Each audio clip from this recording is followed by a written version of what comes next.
Let me bring up a couple questions you didn't get a chance to answer at the debate. Most of the candidates on stage Wednesday night said Mike Pence did the right thing on January 6th. Do you agree? I would have done it very differently. I think that there was a historic opportunity that he missed to reunite this country in that window. What I would have said is this is a moment for a true national consensus where there's two elements of what's required for a functioning democracy in America. One is secure elections, and the second is a peaceful transfer of power. When those things come into conflict, that's an opportunity for heroism. Here's what I would have said. What's up, YouTube family? Average Larry back again with another one today. And man, y'all know we don't like to waste too much time. We want to get right into these reactions. But let me just say, welcome back, people. Welcome back. And welcome if you're new here. Thank you to all my subscribers, man. We are over 7,500 right now. This is crazy. Can we get to 10K? Can we do 10K? Anyway, this video is from NBC News, and Vivek Ramaswamy is on a tear right now. He's going on any network he wants all the smoke. He's going to get it. And Chuck Todd is bringing the flame. He's about to extinguish him real quick. Let's check it out. And joining me now is the Republican presidential candidate that was at the center of the debate, Vivek Ramaswamy. Mr. Ramaswamy, welcome back to Meet the Press. It's good to talk to you, Chad. Let me start with the tragedy that took place in Jacksonville. Chad. This is what Sheriff Waters, how he... My man called him Chad. That's a combination of his first and his last name, Chuck Todd. Described the incident last night. This shooting was racially motivated, and he hated black people. He wanted to kill. He targeted a certain group of people, and that's black people.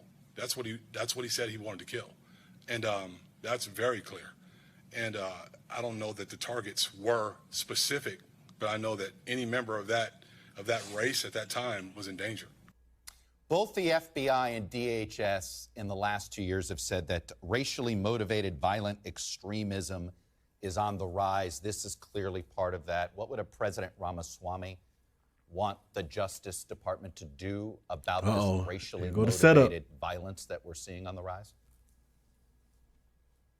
I think that every criminal deserves to be punished to the fullest extent of the law, especially when they're carrying out premeditated crimes like this one. This is a heinous crime. My heart goes out to the families who were affected by this. It is tragic, and this should not be happening in the United States of America.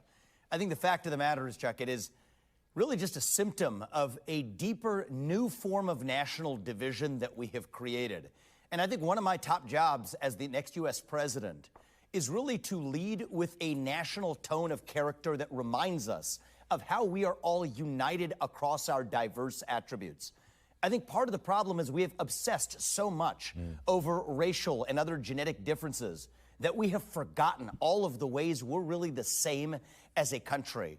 And I do think we need a leader and in the White House developing that national character for this country again. We also do have a mental health epidemic across this country, Chuck, that really is reflective of a hunger for purpose and meaning. We need to fill that. So that Vivek is really good at answering questions. You see how he first goes directly to the question, answers it, and then finds a way to tie in one of his core messages, which this one is uniting the country, you know, the racial division that's been plaguing the country. He wants to put an end to it. And that's one of his core messages of his campaign. He's really good at answering a question directly and then tying it back to something that he's already been spitting as a core message. Address the mental health epidemic, but this is a tragedy and deserves to be called out as heinous. That's exactly what it was. Why do you think there are more race-based violent crimes on the right than on the left? Why? Oh, wait a minute. See, NBC don't waste no time in getting to the look at this shit. Is this a little more pervasive, a lot more pervasive on the right? Well, the fact of the matter is I think that there's a lot more violence that's also pervasive in parts of the country that supposedly are left-wing voter bases. So I don't think this is a left versus right issue, and I don't think we should try to politicize this through partisan goggles either, Chuck, especially in the wake of a tragedy like this one. Thank you. See, now he starts off saying this is a tragedy and race-based crime, racially motivated crimes like this shouldn't be happening. And then he goes right along to try to say, and look at why are Republicans more racist than Democrats, right? Like he's literally trying to like stoke the flames of racism right after that. The fact is there Do you are ignore more the black manifesto? men dying on the south side of Chicago. Do you ignore the elements that allowed this manifesto to spread online, and that what we're, it does feel as if social media connects some of these hateful ideologies. What? Well, the fact of the matter is I do think we have two standards that we're even applying if we're having a conversation about manifestos. We still have not yet even seen the manifesto of that transgender shooter in Nashville of a Christian school, and yet here we're focusing on the motive.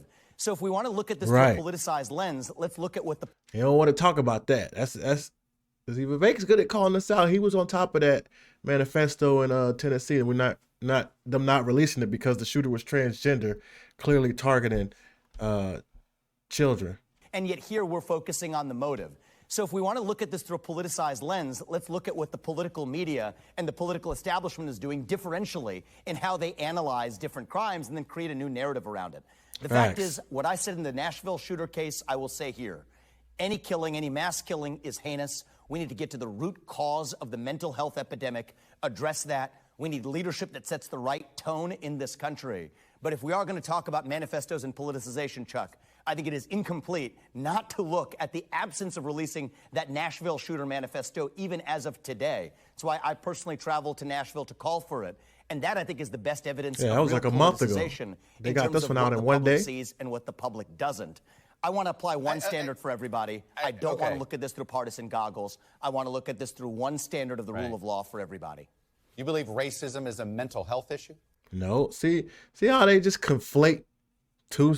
He said those things separately, but you're just like, oh, racism must be a mental health issue. No, the mental health was the transgender shooter. But he's saying that we have a mental health epidemic that's leading to unjust murders as well. We need to address that and stop stoking the flame of racism. Well, I do believe that racism in many cases is manufactured in a way that creates more racism in this country. I cannot think of a greater way, Chuck, of driving racism in this country than to take something else away from someone based on the color of their skin. Yeah. And so is there existing racism in the United States? Of course there is. But those last burning embers of racism, the last thing I want to do is throw kerosene on it. And yet that's exactly what I believe the modern culture is doing by creating race-based quota systems that deny people access to goods or services based on the color of their skin. The right answer to stop discrimination on the basis of race, as John Roberts said it, is to stop discriminating on the basis of race. Facts, and I am genuinely worried that we're seeing a new wave of anti-black and anti-Hispanic racism as a consequence of the so-called anti-racist movements. Your argument comes across as blaming those that are trying to create equality for the rise in racism. Well, the fact is, Chuck, I don't want to be playing a blame game. I want to be going towards a solution. And I am genuinely worried that those who earnestly espouse the view, I'm going to quote Ibram Kendi from his book directly, I'm not putting words in anybody's mouth, says the right answer to past discrimination is present discrimination. The right answer to present discrimination is future discrimination. I believe the people who hold that view are earnest about it, but I think they're wrong. And I think that that's actually creating more discrimination and more division in our country. And I think the right answer is actually to restore colorblind equality, colorblind meritocracy, embrace what unites us across our diversity instead of celebrating our skin-deep diverse attributes.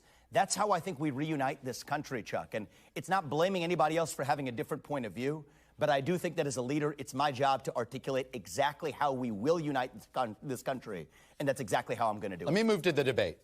And good job. A lot of people are asking this question. If you believe he was trying to trip him up right there, but good job, Vivek. Donald Trump is the greatest president of the 21st century, he's running. Why are you running against him? Why do you think this is the main one right here won't be as good as his first? I just want to say something, right? If I think somebody is the greatest thus far, does that automatically mean that I don't think I can be greater than they were? Right? They're saying it like this man is just saying like, oh, since Donald Trump has been the best president of the 21st century so far, then I automatically think I can't do better than him. No, I can still feel like he's been the greatest so far, but I feel like I'm going to do better. Well, look, I did say he's the best president of the 21st century. From George Bush to Barack Obama to Joe Biden to Donald Trump, I think it's not even close. Who was the best of those presidents? In my book, I judge by results. Yeah. That being said, I believe I can take the America First agenda even further than Donald Trump did. I think I will be more effective in uniting this country in the process. Look at the way we're running this campaign. I'm not leaving any state behind, any city behind, no American left behind, from the south side of Chicago to Kensington to places where traditional Republicans don't go. I think I am best positioned to deliver a landslide election, a multi-ethnic working class majority. And I do think that a landslide is what we need in this country, not another 50.1 election. And I'm the only candidate in this race that can actually deliver that. Look, a political neophyte outsider became president and couldn't get a lot of the things done that he wanted to get done in Donald Trump. Why do you think somebody with less experience than Donald Trump had is somehow going to make the federal government it's the same experience, in a way no that experience. you're outlining? So I think there's three things I would say. The first is we have that experience to learn from. I want to build on the foundation that Trump laid. Frankly, I will invite him as an advisor and a mentor. I don't want to relearn the same lessons. I want to pick up where he left off in taking on the administrative state. The second thing, Chuck, is I do think it needs to be an outsider to take on that administrative state, but I also think it needs to be an outsider who has a deep first personal understanding of the laws and constitution of this country. I think Trump was in many cases duped by his managerial advisors. Right. For example, who said that you can't fire employees in the federal government due to civil service protections. Read the law. Turns out those civil service protections only apply to individual firings, not to mass layoffs. Mass layoffs are absolutely what I will bring to the D.C. bureaucracy. And I think the fact that I am from a different generation will be an asset.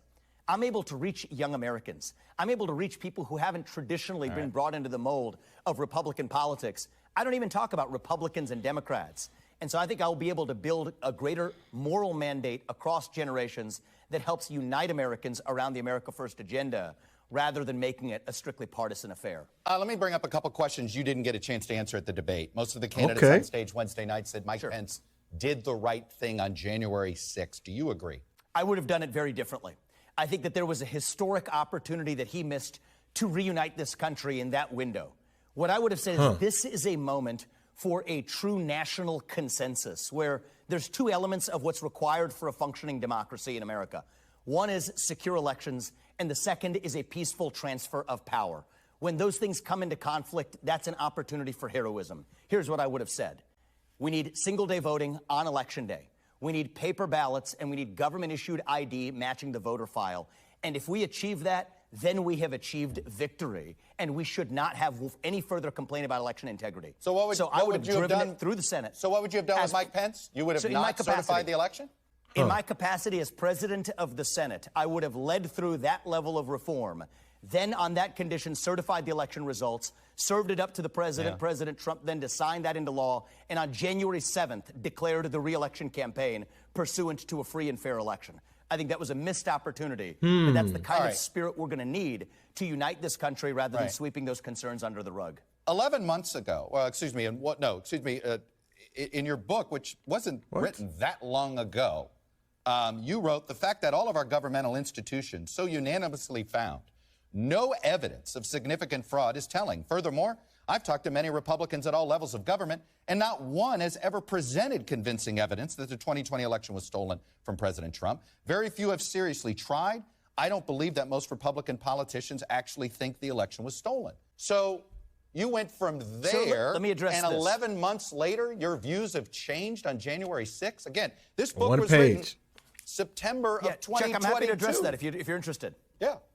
Yeah, so and read exactly that chapter in the book. I drew a sharp distinction between what I did see as the interference in the election that mattered, which was interference by big tech.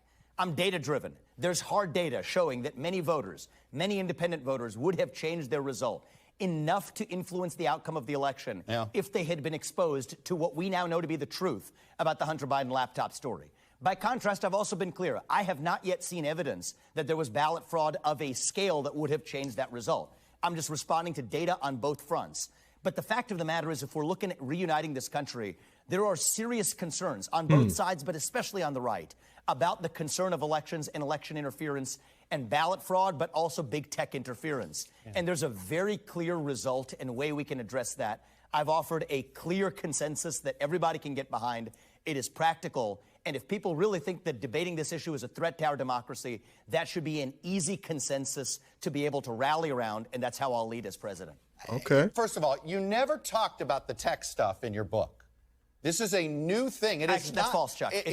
You have not Chuck, talked about that's this absolutely Hunter false. Biden In Nation of Victims aspect of it. We were looking Chuck, for it. I think you have not. I think you have not read Nation. I think you have not read Nation of Victims. Literally read the book. There was about 20 pages of content devoted to this, and I also bring it up in You didn't write about Woke election fraud that way. It's fine, but you don't have an obligation to read my book. But if you do, quote it correctly. We have been, and let me quote it again. You're referring to Republicans. We use stolen election theories as a backdoor to embracing our own victim identity path, pursuing an easy path to power.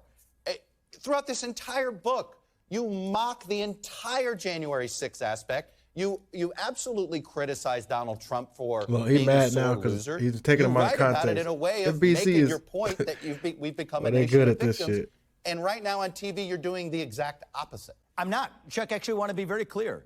I preached to conservative audiences I was in Iowa over the last 2 days, and what do I tell them? We're not going to be victims. We're going to be victorious. Whether I'm talking to the left or the right, I say the same thing. I've also been very clear, Chuck, and I want to be clear today, that I would have made very different judgments than Donald Trump did that day and on many of the matters in his path out of office.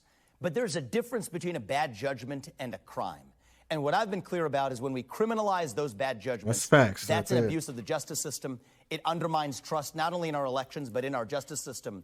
We have to be able to draw those distinctions. And I do think, Chuck, it's going to take that kind of leader who can actually preach truth to both tribes in this country to reunite this country. So did Donald Trump make all the right judgments? No, I said so then, I say so now. Was that illegal and should we criminalize it? Absolutely not. But I want to lead this nation forward. That is my goal, not to look in the rearview mirror. And in order to do that, I think on the election integrity issue, we have an opportunity to put this debate behind us by single-day voting on Election Day as a national holiday with paper ballots and government-issued ID. This should not be controversial. And if that helps reunite this country, as I believe it will, that's exactly how I must lead as president, and that's my commitment. All right, again, from your book, No One Likes a Sore Loser. That's one of the worst victimhood complexes of all.